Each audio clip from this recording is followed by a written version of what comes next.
कि अब सामने वाला नहीं करा तो आपके हाथ में है क्या। लेकिन होता है कि इस चक्कर में उन्हें बेनिफिट नहीं मिलता खरीदार को। अब इस चीज़ों को ठीक करने की बात कही जा रही है, ये बहुत अच्छी बात हो जाएगी। आइए बढ़ते आगे और अब फोकस करते हैं डॉक्टर रेड्डीज पर। वजन घटाने वाली दवा जो बिना किसी मेहनत के लोग वजन घटाना चाहते हैं गोली खाकर, जिसका नाम है सेमाग्लूटाइड, जी इस पर बंसल जी बड़ी गहरी पकड़ रखते हैं। बंसल जी आप ध्यान से सुनिएगा भी, क्योंकि आपको सिर्फ चार्ट्स पर ही नहीं, इस पर फंडामेंटल राय भी आप ही को देनी है। सेमाग्लूटाइड इसको लेकर डॉक्टर रेड्डीज की तरफ से सफाई आई है, लेकिन उसके बावजूद शेयर पर दबाव है। मैनेजमेंट ने सेमाग्लूटाइड के लॉन्च को लेकर क्या कुछ कहा है, आइए जानिए समझिए पूजा से। पूजा बताइए। जी, डॉक्टर रेड्डीज की कॉन कॉल हुई, खबर कल आई थी, लेकिन उसके बाद शाम को कॉन कॉल हुई और उसमें कुछ नेगेटिव बातें ही निकल कर आई है, जिसकी वजह से हमने देखा कि स्टॉक में आज भी कमजोरी देखने को मिल रही है कल की गिरावट के बाद।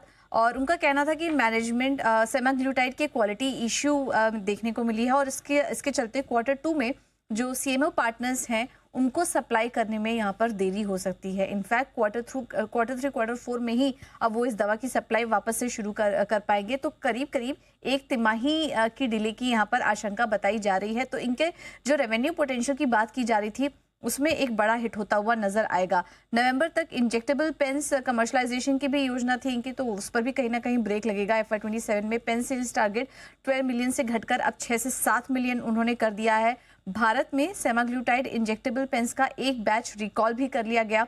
कनाडा में भी सप्लाई में अब देरी होगी और फिलहाल वैकल्पिक API स्रोतों से भी कोई राहत यहाँ पर निकल कर नहीं आ रही है। तो ये कुछ नेगेटिव बातें हैं जो रेवेन्यू पोटेंशियल आने वाले कुछ समय में नजर आ रही थी, अब उसमें थोड़ी देरी हो सकती है और वहां पर भी कंपनी क्लैरिटी नहीं मिल पा रही कि कब तक ये एक्चुअली शुरू हो जाएगा। कुछ पॉजिटिव भी यहाँ पर निकल कर आया था। उनका कहना था कि सेमाग्लूटाइड की जो ओरल टैबलेट्स है उनकी बिक्री पर फिलहाल कोई असर नहीं हुआ और कोई इक्विपमेंट में भी बदलाव करने की ज़रूरत नहीं है।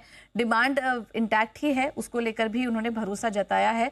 तो जल्द ही ये समस्या हल होते हुए नजर आएगी, लेकिन फिलहाल देरी लग सकती है। तो आगे जो रेवेन्यू पोटेंशियल दिखाई देता था उसमें देरी हो रही है। इसी के कारण आज जो रिपोर्ट्स आ रही हैं, ब्रोकरेजेस रिपोर्ट आ रही हैं, उसमें भी कहीं ना कहीं टारगेट में कट देखने को मिला है। जेफरीज ने अंडर परफॉर्म की रेटिंग दे दी है, टारगेट 1040 का वो यहाँ पर देख रहे हैं। मॉर्गन स्टैनली ने भी करंट मार्केट भाव से अगर देखें तो नीचे के ही टारगेट वो यहाँ पर देख रहे हैं। HSBC ने टारगेट अपना कट कर दिया है। एक बैंक ऑफ अमेरिका सिक्योरिटी है जो कि इंटैक्ट थी डॉक्टर रेड्डीज पर अभी भी, लेकिन बाकी सारे ज़्यादातर रिपोर्ट्स